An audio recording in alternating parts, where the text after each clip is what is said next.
Good morning प्यारे बच्चों। तो आज फिर से लाए हैं हम आपके संस्कृत का लेसन नंबर 6 विनोद पद्यानी यानी हास्यास्पद पद। तो नंबर पहला पढ़ेंगे हम। सदा वक्रः सदा क्रूरः कन्या राशि स्थितः सदा पूजाम पेक्षते नित्यम जामाता दशमो ग्रह।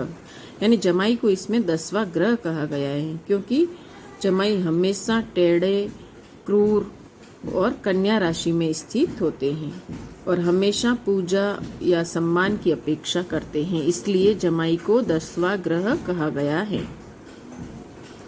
नंबर 2 में टका धर्मः टका कर्म टका ही परम तपः यस्य हस्ति टका नास्ति हटके टक टकायते। यानी टका ही धर्म है, टका ही कर्म है और टका ही परम तप है। टका यानी पैसा, पैसा ही धर्म है, पैसा ही कर्म है और पैसा ही परम तप है।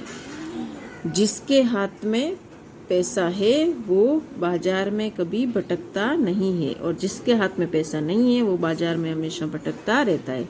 इसलिए पैसे की वैल्यू इस पद्य में बताई गई है।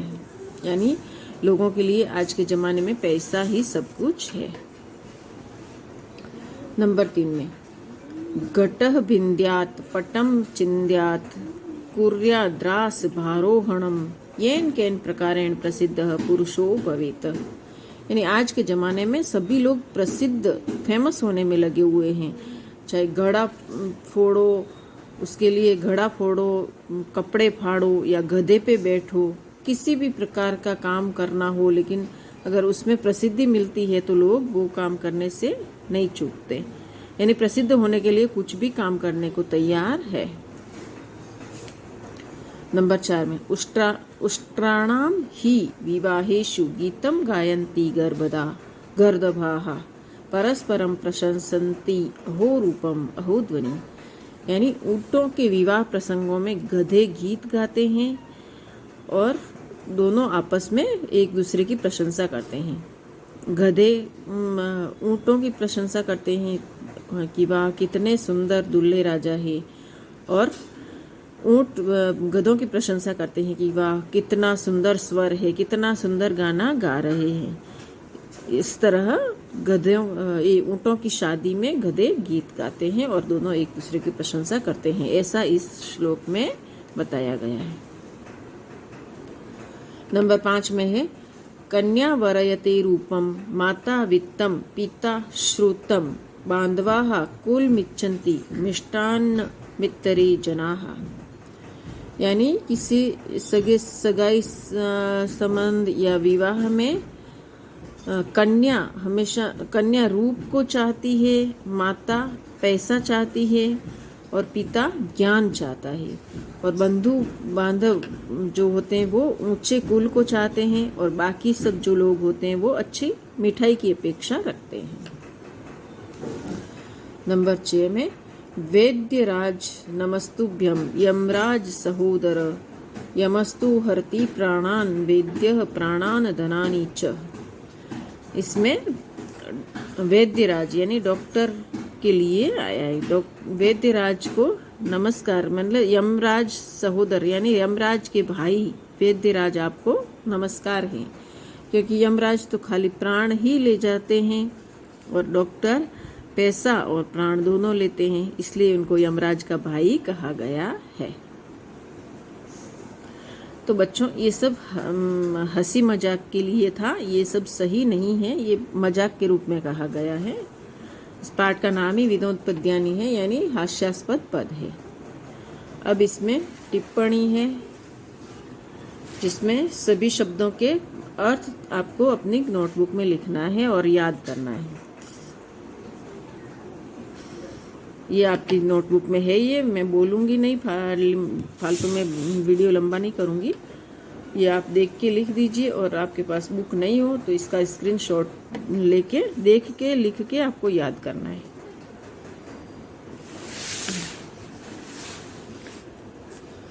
अब प्रश्न नंबर 1 है निम्नलिखित शब्दों का उच्च स्वर में उच्चारण कीजिए। इसको भी आपको उच्च और स्पष्ट स्वर में पढ़ना है। सही व्याकरण का ज्ञान रखते हुए या व्याकरण का ध्यान रखते हुए सही स्वर में पढ़ना है। तो पहला है कन्या राशि स्थितः, दूसरा है पूजाम पेक्षते, टक टकायते, भिन्द्यात्, कुर्यादास्भरोहणम्, उष्ट्राणाम, कुलमिच्छन्ति, मिष्टान्मित्तरे, नमस्तुभ्यम। तो इस तरह से बच्चों आपको भी ऊंचे स्वर में पढ़ना है इनको और लिख भी देना है बुक में। अब निम्नलिखित शब्दों की संधि विच्छेद कीजिए। नीचे दिए गए शब्दों का संधि विच्छेद हमें करना है। तो पहला है पूजाम पेक्षते, तो पूजाम पेक्षते, तो इसका होता है संधि विच्छेद होता है पूजाम अपेक्षते। नंबर 2 में है कुलमिच्छन्ति यानी कुलम इच्छन्ति।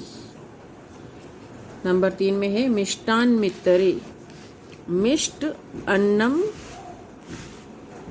मिष्टान्नम, मिष्टान्नम का होता है मिष्ट अन्नम इतरे। इसमें बच्चों मैंने मिष्टान का ही लिखा है, उसमें आप और प्लस करके इतरे लिख देना है। निम्नलिखित शब्दों की संधि कीजिए, इनको जोड़ना है। संधि यानी जोड़ना और विच्छेद यानी तोड़ना। तो इन शब्दों को हमें जोड़ना है।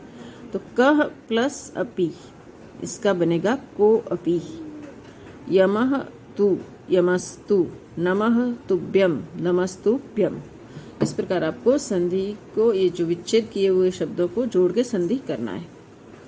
अब नीचे श्लोकों की पूर्ति करना है। तो सबसे पहला श्लोक है सदा बकरी सदा क्रूरः कन्या राशि स्थितः सदा पूजाम पेक्षते नित्य जामाता दशमो ग्रह। नंबर 2 वाला है वर कन्या वरयति रूप माता चित्तम पिता श्रुतम बांधवा कुल मिच्छन्ति मिष्टान्न मित्रे जना। अब है निम्नलिखित शब्दों का अनुलेखन कीजिए। अनुलेखन मतलब आपको देख के लिखना है, सुंदर राइटिंग में लिखना है और इनको पढ़ भी लेना है साथ में। अब है प्रश्न नंबर 6, रेखांकित पदों के स्थान पर कोष्ठक में दिए गए पदों का उपयोग करके नए वाक्य लिखिए। कोष्ठक में जो वाक्य शब्द दे रखे हैं उनका प्रयोग करके 3 वाक्य, हमें 3-3 वाक्य, एक का 3-3 वाक्य बनाना है।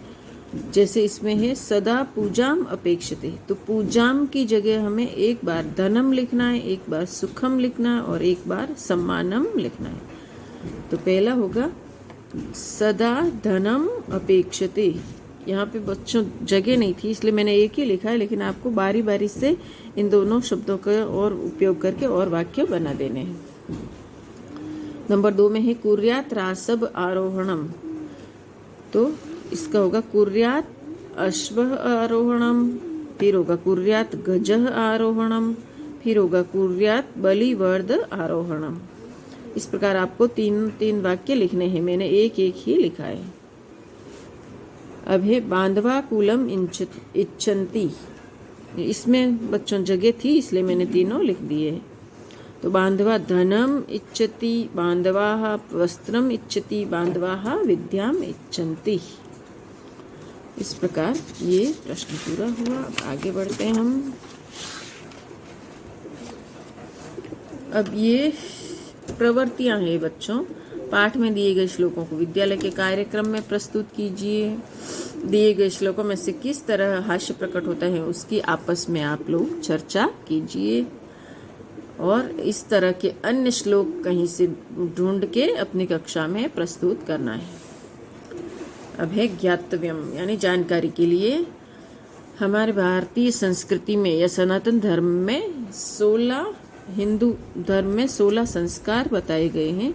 ये 16 ही संस्कार इस तरह से है। ये आपको याद भी करने हैं और अपने नोटबुक में लिखना भी है। तो इसका ये आपकी टेक्स्ट बुक में लिखे ही हुए हैं और जिसके पास टेक्स्ट बुक नहीं हो तो आप इसमें से स्क्रीनशॉट लेके भी लिख सकते हैं। सबसे पहला होता है गर्भाधान और सबसे अंतिम होता है अंत्येष्टि यानी दाह संस्कार। तो पूरे जीवन भर में हमारे 16 संस्कार होते हैं।